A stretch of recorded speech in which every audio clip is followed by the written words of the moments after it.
Hi, my name is Preston, and I'm an audio engineer.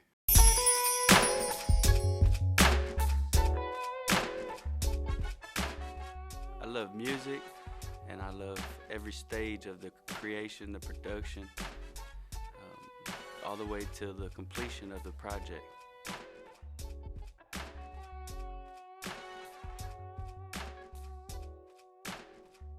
I had a little bit of experience prior to the school, which was in Iraq, and somebody gave me Pro Tools, and it blossomed into me coming to school at the Art Institute, where they've pulled out all the qualities and made me a professional.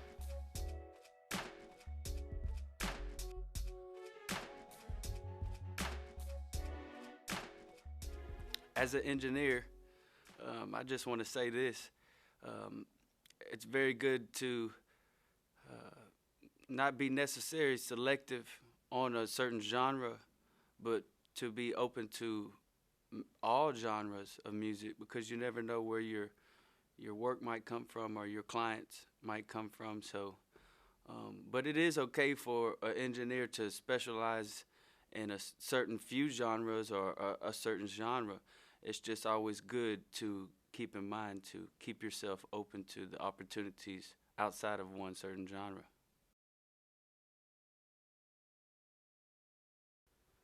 Um, I had somebody tell me before I started.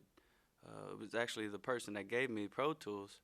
Um, he said, stop listening to people's music and start making your own music.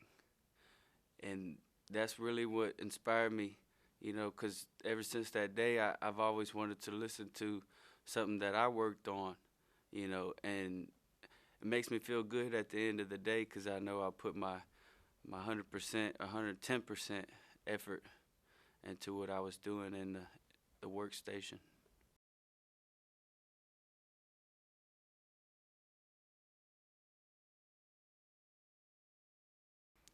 It gives me a sense of pride um, to just work on a project and work with, it doesn't even have to be a A-list or B-list celebrity artist or anything like that. Just a typical person, I really like just to be in the atmosphere of the recording studio. That's, I feel like that's where, almost like a chef in a kitchen, that's my kitchen, and you see me cooking up, the project. So, on the end is what you get to taste, what you get to hear. So your ears become your taste buds in a sense. Well, first, before you start anything, communication is always key. So, you communicate with your artist, your client, or the A&R, whoever's representing that person. You find out what the session's going to consist of, then you might provide the client with the type of microphones that you have, or just ask the client what microphone the artist prefers, So having that, knock those couple things out, that leads to just focusing more on the record, the actual song that's going to be worked. So, preparation on the technical side, selecting all your channels and routing them and having, here's my kick, here's my snare, my hat, my bass, guitarist, and especially with vocalists, everybody that really does the music, and is in a studio, they start having a preference on what type of equipment they like, and that's all the bread and butter at the end of the day.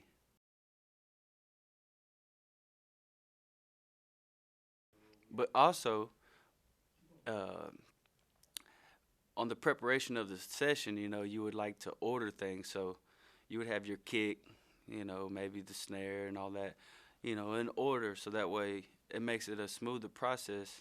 It doesn't take as long, or just prevent you from having a stress session and sticking to a recording session and not being so stressed out.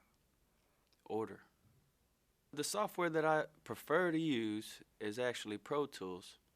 Um, when I first was given Pro Tools, it was actually very technical for me, and it was a little bit hard to operate because it's actually a true professional workstation.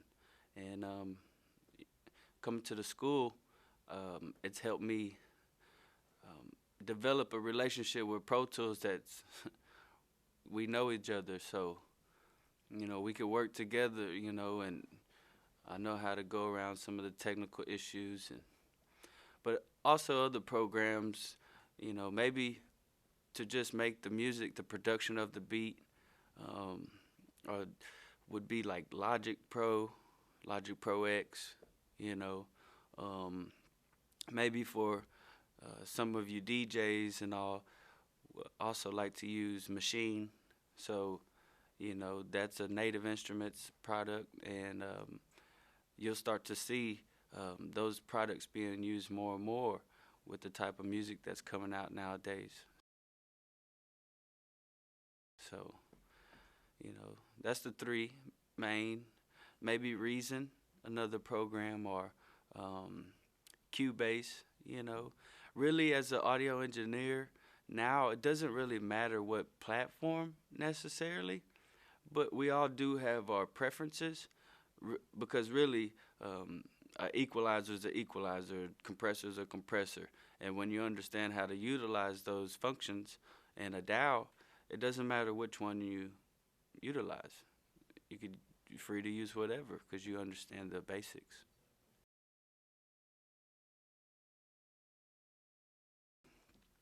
It's not necessarily juggling the classes, that's typical college stuff, But one of the things is actually stepping out and networking with folks, and you start to see that is like one of the key things that you can do is network with folks, communicate, let folks know what you do, you know, and also let them know, hey, I'm not just a music guy, I do a little bit of film stuff or I do a little bit of editing in different programs. So, they might call you up, need you.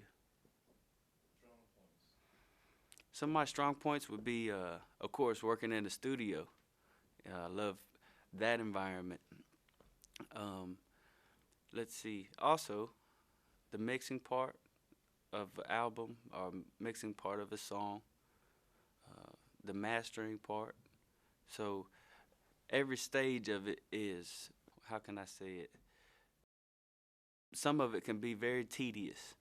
So when you're working in the studio, you have to have a lot of patience, and you have to basically you have to listen. You have to hear. You have to use your ears. Your ears are your strongest tools as an engineer, so that's what we use. Well, I would like to say some people think that they have to travel to another state or go to, a school that's outside of where they are from, not speaking of small towns, but the cities. A lot of cities have schools for things such as audio engineering. So, the first my first choice uh, was not the Art Institute until someone steered me and said, your family's here, you know, basically the school's in your backyard, and you need to utilize what's right here. And them speaking to me like that really made me gear up and say, okay, I'm gonna go right here. And I'm so glad I did because it's really good professors and they're doctors. They understand what they're doing. And when they teach you so that way you will be able to become that master of that art, that craft. So I'm very glad. I'm very thankful.